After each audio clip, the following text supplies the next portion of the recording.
حدث جلل. نادي الزمالك بيتعادل مع الجونة 1-1. نادي الزمالك بيقول للنادي الأهلي أنا باقدّم لك هدية على طبق من على طبق من بلور على طبق من ماس من بيقول لك أنا اتعادلت مع الجونة 1-1. الجونة اتعادلت مع الزمالك 1-1. حجتك إيه يا أهلي؟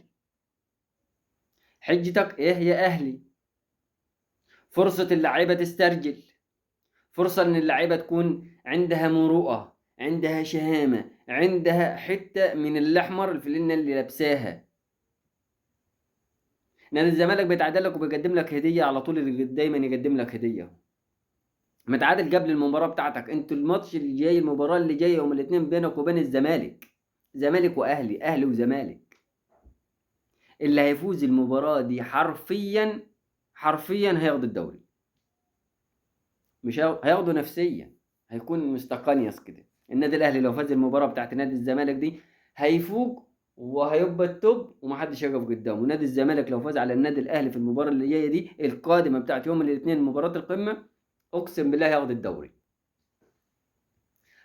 وأنا حرفيًا باقول لك إن النادي الزمالك يعتبر أفضل فرقة، مش هاقول لك فنيًا، أفضل فرقة نفسيًا موجودة.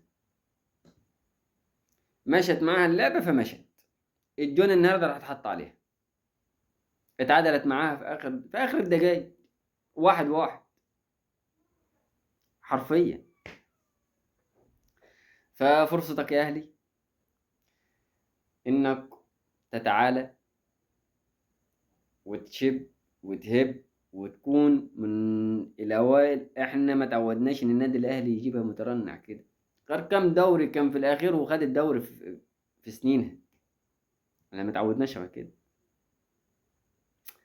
فهارد لك لنادي الزمالك، وإن شاء الله العودة القادمة للنادي الأهلي على حساب نادي الزمالك.